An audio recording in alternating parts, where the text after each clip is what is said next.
Did you know that hospitals with claims medical evaluator reduce at least 80% of doctor-induced claims error and legal problems? Doctors and hospitals go about it the wrong way.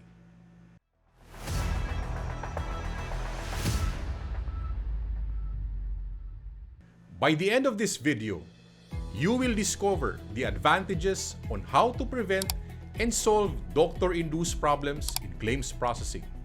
You will discover that this investment will save you hundreds of thousands pesos eventually. Let us begin. Every time I say my next statement, I get a backlash from doctors and some clinicians. So I make it a point that I say this as balanced and justified. So here it goes. I am married to a physician. Most of my friends are physicians. After spending almost 2 decades in claims processing, I can say that at least 80% of the problems in claims processing are physician-induced. Yes, it is mostly doctor-induced. So if my premise is correct, the clinical information provided by doctors, be it interns, residents, consultants, may be incomplete, incorrect, and inconsistent. Now, many of these are innocently done. This happens because doctors were not trained in the concept of Philhealth. Our health industry trains our doctors to be 99% healer and 1% manager. Next, the pandemic has made it more difficult for the doctors to meet and communicate accurately. As a result, the claims are problematic. This is what I tell my clients. If you want to decrease claims problems, if you want to avoid Philhealth legal problems, invest in a claims medical evaluator. But what is a medical evaluator? Claims medical evaluator is a doctor who will review the compensability of your hospital claim based on clinical standards and Philhealth rules. The 3 major advantages of having a claims medical evaluator are the following. Prevent upcasing of claims. For recent years to the present, it was observed that more healthcare providers have received affidavit complaints from Philhealth legal sector compared to the previous years. Now, based on my observation, many of these were upcasing from the start of all case rate to the current year. Now, upcasing is a fraudulent act wherein hospitals provide ordinary clinical care to Philhealth patient, but they seek reimbursement for a more expensive and complicated fake diagnosis or procedure. Now, some are unintentional, others are intentional. Now, most of the time, hospital administrators argue that this is the fault of doctors. Hospital administrators argue that hospitals must not be penalized for this. Hospitals cry out that they do not have control over doctors' management. Unfortunately, Philhealth does not honor this. This is a long story, but this reasoning never ends well. Now, claims evaluator, if properly trained, can prevent all the upcasing problems in your hospital claims. So, claims evaluator can review the clinical management of the attending doctor. Gross deviation in clinical practice guideline can be identified prior to billing or prior to sending claims to Philhealth.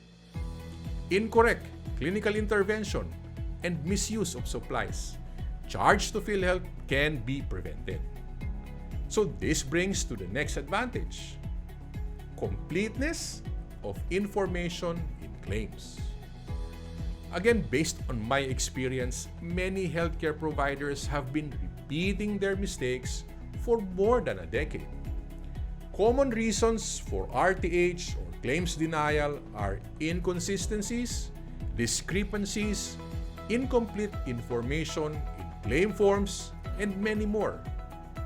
Some or many of the simple, minor yet recurring problems are clinician-induced. These are only discovered by hospital leaders once the claim has been returned or denied by Philhealth. Many hospitals are losing money due to this. So, hospitals need preventive action for this. A competent claims medical evaluator can prevent all of these. A well-trained claims medical evaluator can pinpoint errors, mistakes, inconsistencies in claims information. A well-trained claims medical evaluator can check if proper documentation was done. Was it clinically admissible? History and physical exam, clinical intervention, and clinical ICD coding. Now, the last advantage is compliance to Philhealth rules.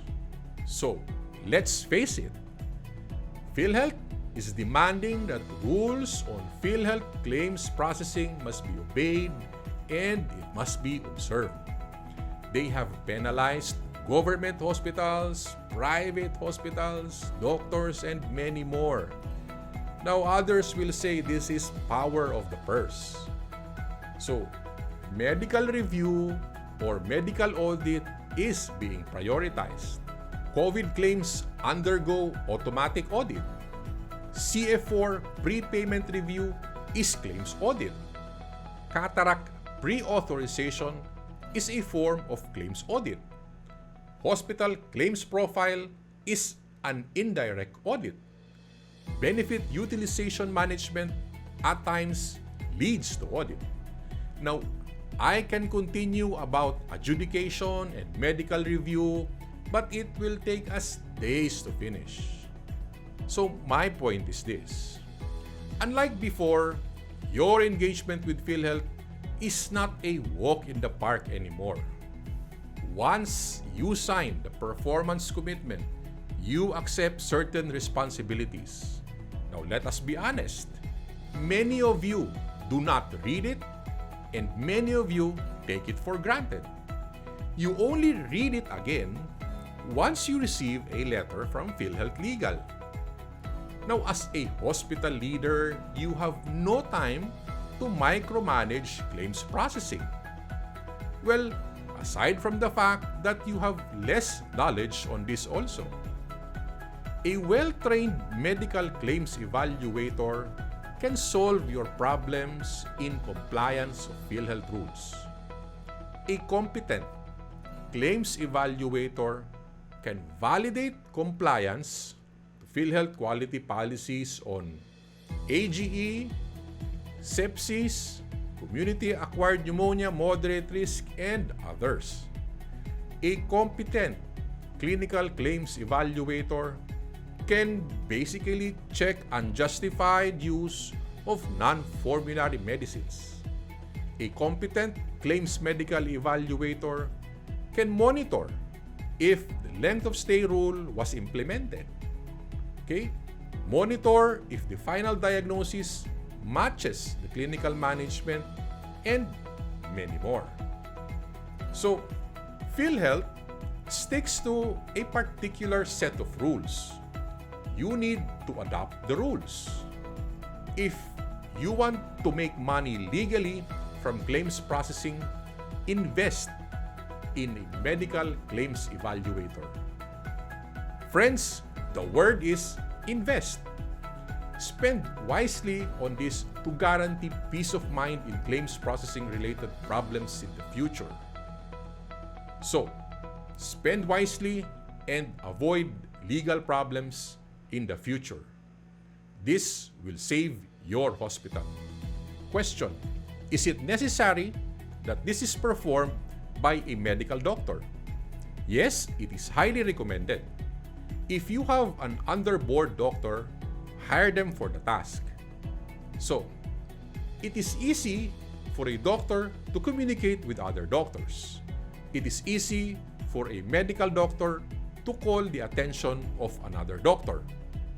Now, you know what I mean. But wait, do not just hire a doctor and let the doctor review claims from 8 a.m. in the morning to 5 p.m. in the afternoon.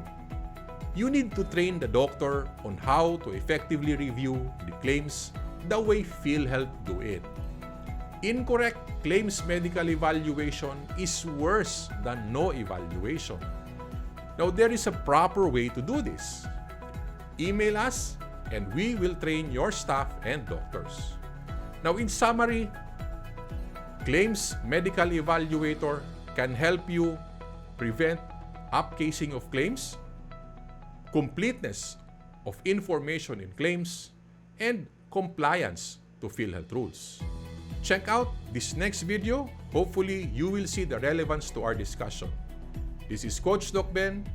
See you in the next session.